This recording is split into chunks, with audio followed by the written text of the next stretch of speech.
Salut, salut. Nous là déjà fin avril, le lundi 29 là, de bon matin. Donc juste une vidéo rapide pour vous montrer la fin de l'ébauche de talus que j'ai faite. Donc j'ai fini ça mercredi ou mardi, je sais plus. Et la grille est passée pour étendre son fumier jeudi, je crois. Donc c'était limite. Donc au départ, c'est juste un pseudo-talus. La partie derrière, là, je ne l'ai pas dégagée pour la simple et bonne raison que j'ai il y a une clôture là. On voit quelques piquets, du grillage, du barbelé, etc. Donc c'était trop dur à ressortir dans le champ. Donc je passerai derrière et je le ferai depuis mon terrain. Comme pour la lisière sud. Donc là on arrive à la limite de la parcelle. Donc on voit tout le bazar qu'il y a pour le grillage, etc. Donc là je percerai derrière et j'irai.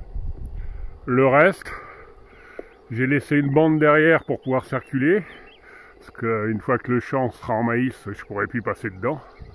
Et ça permet quand même d'accéder. Donc la bande est assez large, de manière à permettre des zones de retournement éventuelles, parce que là j'ai poussé toutes les ronces, etc. sur les autres, donc ça il va falloir que je revienne le broyer. Donc sans bac, je mettrai directement le broyat au sol de manière à protéger un peu la terre nue qui est bonne là sous les ronces, en attendant de pouvoir planter la haie à cet endroit là. Donc j'ai quand même fait un accès au champ, au milieu de la parcelle. Il est ici. Et on retrouve la trouée que j'avais fait dans les ronces qui va jusqu'à ma prairie. Donc là il reste encore quelques souches, des choses comme ça, je ne les ai pas évacuées celles-là. Tout le reste je l'ai mis dans le champ et ramené après sur mon terrain. Donc là on tombe sur la partie où il y avait les arbres. Donc celle-là on va la voir de l'autre côté.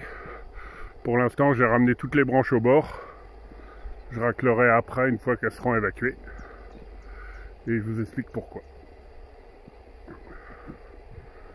Donc voilà, et là on arrive à l'arbre comme prévu. Donc là c'est la zone qui me permettait de ramener la biomasse dans mon terrain. Mais il faudra que je referme aussi.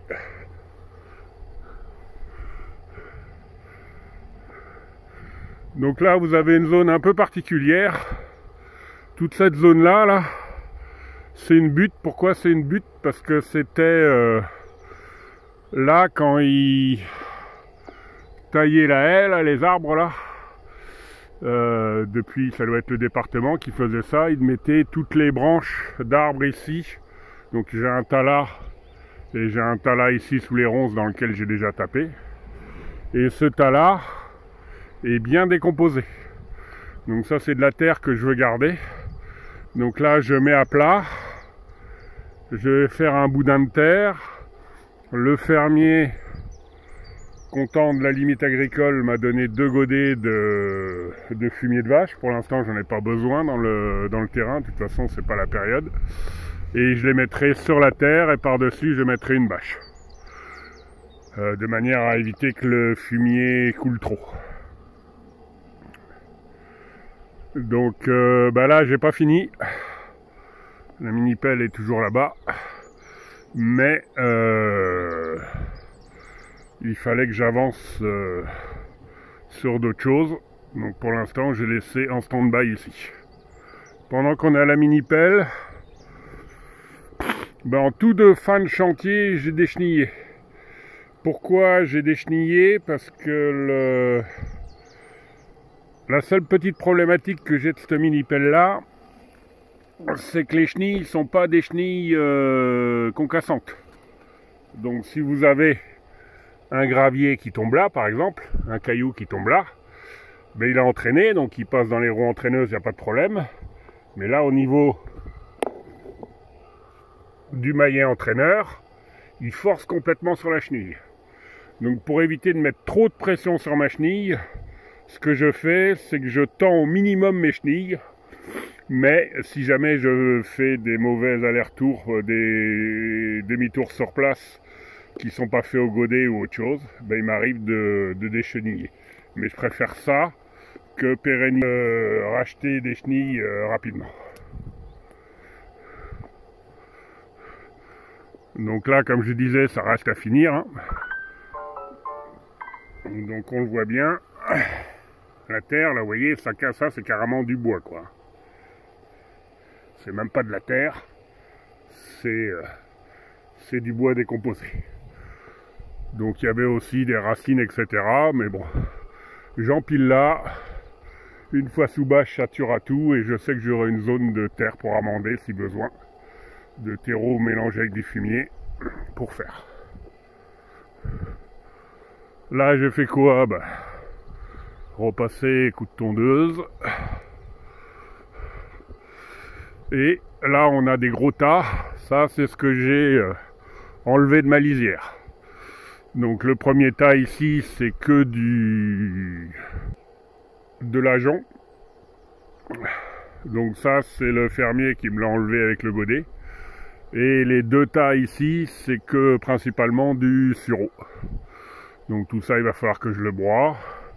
Et les plus grosses branches, je les ai mis ici. Donc là, j'ai retondu aussi, j'ai redégagé l'emplacement de la serre, hein, de manière à faire le sol propre et de le couvrir aussi. Et là, sur ma bâche, on retrouve à la fois les éléments de la serre que j'ai démontés et les éléments de la serre tunnel que j'avais posé dans l'herbe en attendant, donc j'ai ramené là propre.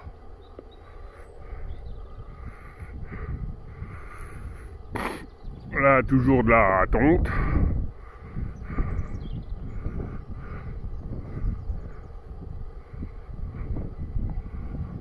J'ai aussi une mauvaise surprise. J'ai voulu déplacer mon plateau qui était là devant le salon de jardin, de manière à pouvoir retondre et faire la place. Et j'ai eu un problème sur la tête de flèche et j'ai les freins qui sont bloqués. Donc j'ai mis là en attendant, il va falloir que je démonte les roues, voir où en sont les freins. De toute façon, j'ai pas de nouvelles de ceux qui devaient me faire les garde-boue, du ferrailleur, du chaudronnier qui devait me faire les garde-boue. Mais ça, on verra plus tard. Donc du coup, vous voyez, dans la roue, j'ai bien labouré le sol en le tirant. Donc du coup, j'ai remis la bennette sur le tracteur.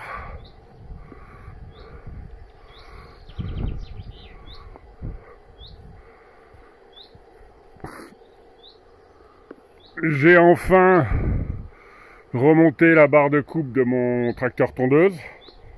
J'en ai profité pour bien décaper à la brosse métallique le dessous de la barre de coupe et repasser un baume de peinture métal, peinture vernis métal de chez Lidl là. Bon, même si ça tient pas, dans tous les cas, ça protégera un petit peu. Et revu mon système de frein, mais qui est pas encore top, qu'il faut que je revoie. Et pour finir, ce week-end, j'ai fait quoi? J'ai dégagé cette zone-là de manière à ce que le charpentier puisse... Donc il faut que je finisse, hein, j'ai toutes les saletés qui sont là à évacuer. Le bois est sous la tôle ici. J'ai mis une première tôle ici pour pouvoir les ranger lorsqu'on découvrira le bois. Et comme ça, ça va permettre au charpentier de s'installer ici pour faire sa taille. Même de mettre sa tonnelle si jamais il pleut ou autre chose. Et comme ça, il a un accès direct sur le pignon. Le pignon, j'ai pas fait mes joints, j'enlèverai la pièce de bois avec lui. Hein, mais avant, il faut que je range un petit peu à l'intérieur, principalement dans le garage. Parce que c'est le bazar. Donc je disais, c'est le bazar et j'ai la matinée pour ranger l'intérieur. Au moins dégrossir qu'on ait la place de circuler, parce que Mathieu arrive en fin de matinée. Allez, je vous reprends quand on sera sur la charpente, hein, au milieu de semaine prochaine, je pense. Et je vous dis à bientôt. Kenavo.